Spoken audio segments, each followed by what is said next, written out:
सद्गुरु महाराज की जय। दिव्य सूक्ष्म रूप में सर्वत्र विराजमान परमाराध्य सद्गुरु महाराज के पावन चरणों में कोटि कोटि नमन। अपने निवास में विराजमान ब्रह्मलीन संत साई स्वामी जी महाराज के विशेष कृपा पात्र पूज्यपाद प्रधानाचार्य जी के श्री चरणों में कोटि कोटि नमन।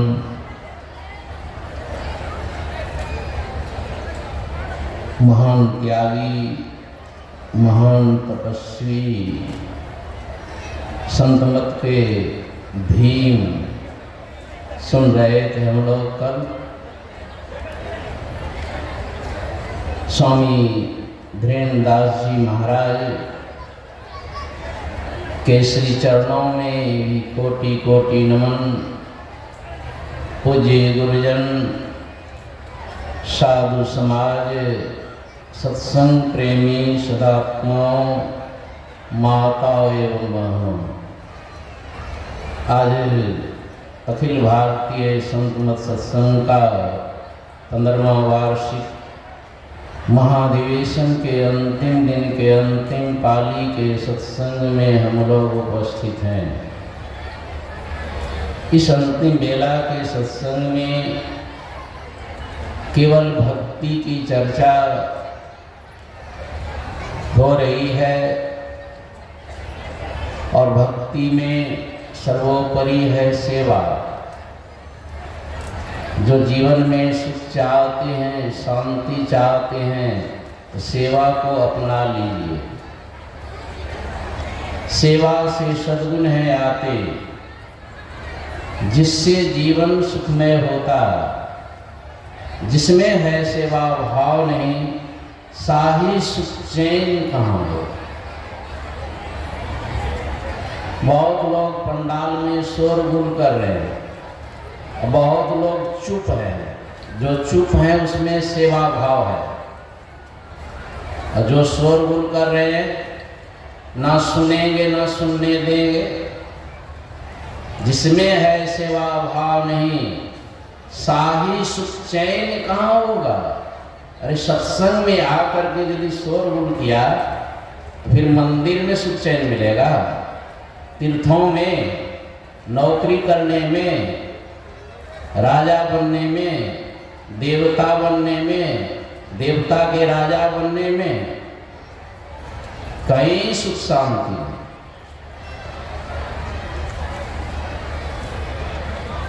और भक्ति का जो मार्ग है अति सूक्ष्म है।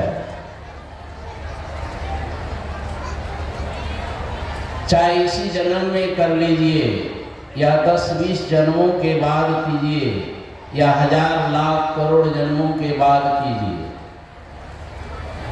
कोई तो इसी बार शरीर छोड़ेंगे तो गधे के शरीर में चले जाएंगे, तो भक्ति कहाँ से होगी। कबीर गुरु भक्ति बिन राजा गधा हुई है। अब हल्ला कीजिएगा। इसलिए कम से कम मनुष्य शरीर जो है मरने के बाद आपको मिलता रहे, इतना काम तो जरूर कर लीजिए। नहीं तो करोड़ जन्मों में भी कोई उपाय नहीं।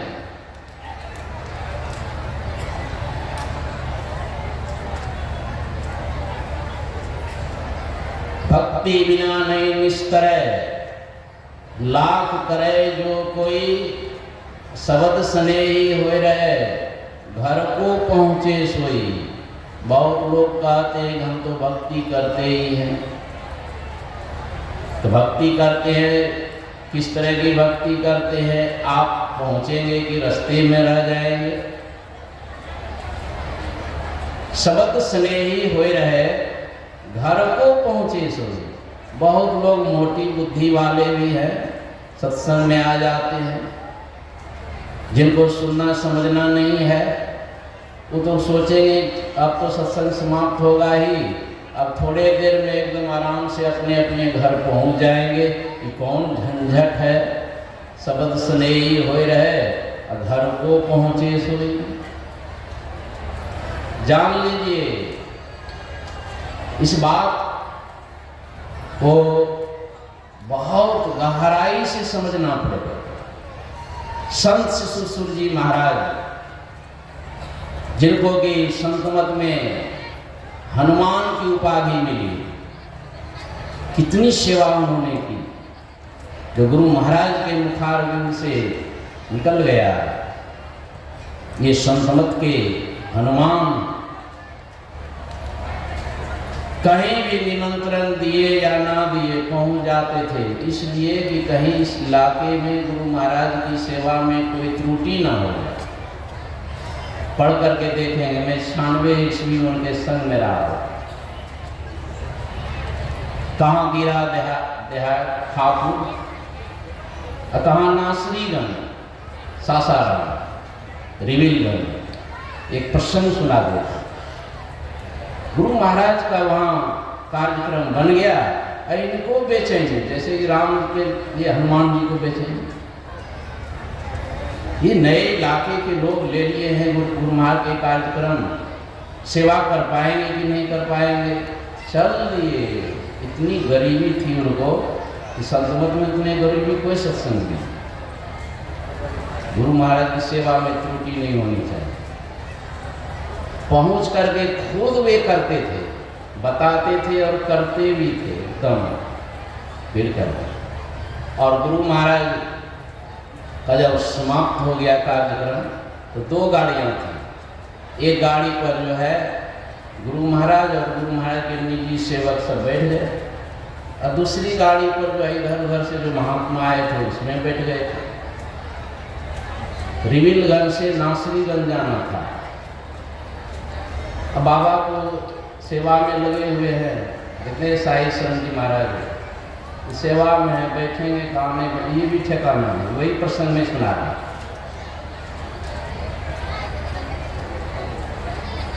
बाबा आए कमंडल झोला लेकर के पीछे सबको विदा करके। अब इनको जो है गुरु महाराज की गाड़ी बैठेंगे नहीं, भरा भरा हुआ।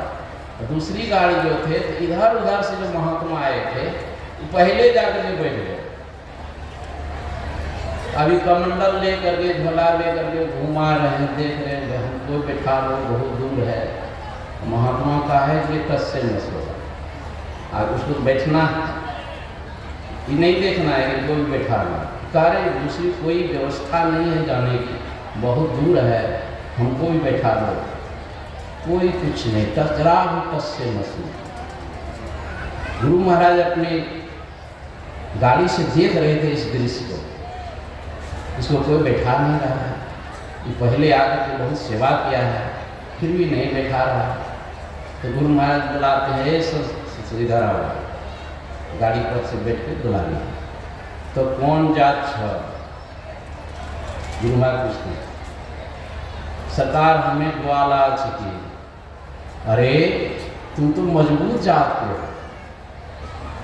तुम जो है लटक करके जाओ, हमरे गाड़ी में जो है कमंडल झोला रख दो। गुरु महाराज कहते हैं हमरे गाड़ी में कमंडल झोला रख दो और लटक के जाओ। हनुमाने थे तो क्या क्या एकदम लटक करके चले गए। इतनी हिम्मत जिनको है सेवा करने का, उसी से सेवा हुआ। जिसको सेवा भाव ही नहीं उत्पन्न हुआ है, तो घर द्वार छोड़ो कि परिवार छोड़ो कि नौकरी छोड़ो कि शरीर छोड़ो, जिसमें है सेवा भाव नहीं, साही सुख चैन कहाँ होगा? उसके जीवन में सुख चैन नहीं। मरने के बाद बेचैनी लगी रहेगी। ये नवधा भक्ति का जो उपदेश है, प्रथम भगति संतन कर संगा, दूसरी रति मम कथा प्रसंगा, गुरुपद पंकज सेवा, तीसरी भगति अमान, चौथी भगति मम गुणगण, करे कपट जिगान, मंत्र जाप मंदिर विश्वासा, पंचम भजन सो वेद प्रकाशा। ये 5वीं भक्ति स्थूल सगुण रूप उपासना है। ऐसी में आज 300 लगभग आज 350 संप्रदाय हैं पूरे विश्व में, ऐसी 5 स्थूल भक्ति में फंसे हुए, जहाँ की मोक्ष मुक्ति का जरा भी उपाय नहीं। और कितने हिम्मत, मैं कभी कभी सोचता हूँ स्वामी धैर्यानंद जी महाराज के बारे में, कितना हिम्मत लेकर के घर छोड़े। अभी अखिल भारतीय मनियारपुर में ही होने वाले, मैं जब देखता हूँ एकदम तैयार। सोच सकते हैं अखिल भारतीय में कितना परिश्रम करना पड़ता है। लोग तो छोटा छोटा प्रोग्राम ना आग में हैं, थकी हुई। ये सब बल लेकर के जो निकले हैं, वो जीवन जब तक रहेगा वो थकेंगे ही नहीं। क्योंकि जो जिसके अंदर में सेवा भाव है, जिसके अंदर में सद्गुण है, उसके अंदर में शक्ति भी आते रहते हैं। उनका साहस कभी घटता नहीं है।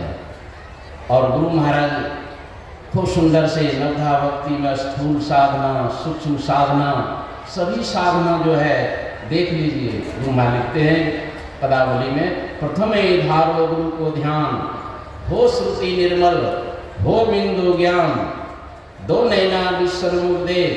देखिए स्थूल से सूक्ष्म की ओर, छठदम शील, विरति मोह कर्मा, निरंतर सज्जन धर्म। यही है।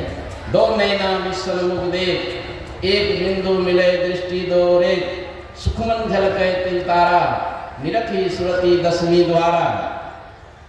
ज्योति मंडल में अचरज जो, शब्द मंडल में अनहद शब्द हो। ये सब 7वीं भक्ति है। शब्द मंडल में अनहद शब्द हो, अनहद में धुन सतलौला, भव जल करियो यही उपाय, में ही युक्ति सरल सांची। गुरु महाराज कहते हैं कि बहुत चीप एंड बेस्ट युक्ति है। में ही युक्ति सरल सांची, लहै जो गुरु सेवा। जिनका जीवन गुरु सेवा में रच पच गया है।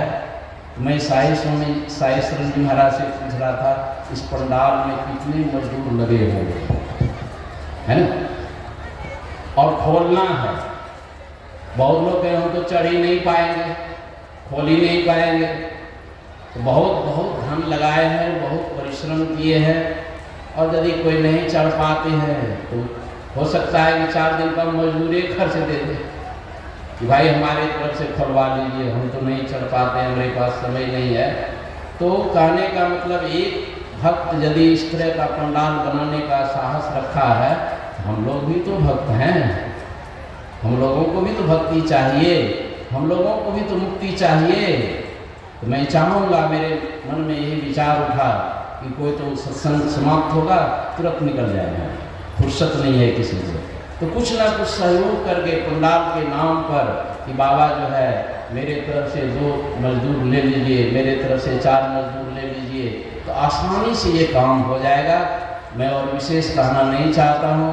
धीरेन्द्र ब्रह्मचारी जी के संग मुझे भी रहने का मौका कुछ समय मिला है, और बहुत प्रसन्न है।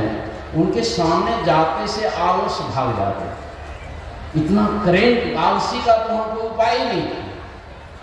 जो उनके संग में रहे थे उनको पता है, आलसी का तो स्वयं खटते थे, बुढ़ापे में भी खटते थे। और आज देखने के लिए मिल रहा है कि उन्होंने तन मन धन सब कुछ से संतमत की सेवा करके गए।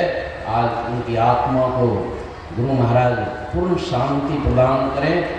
यही उनके लिए श्रद्धांजलि के रूप में 2 शब्द कह रहा हूँ। बोलिए श्री सदगुरु महाराज की जय। आप थे पूज्य स्वामी प्रेमानंद जी महाराज, जिसमें है सेवा भाव नहीं, साही सुख चैन कहाँ होगा। और मैं आमंत्रित करता हूँ पूज्य स्वामी धैर्यानंद जी महाराज को। महर्षि मेही धाम मनियारपुर से पधारे हैं।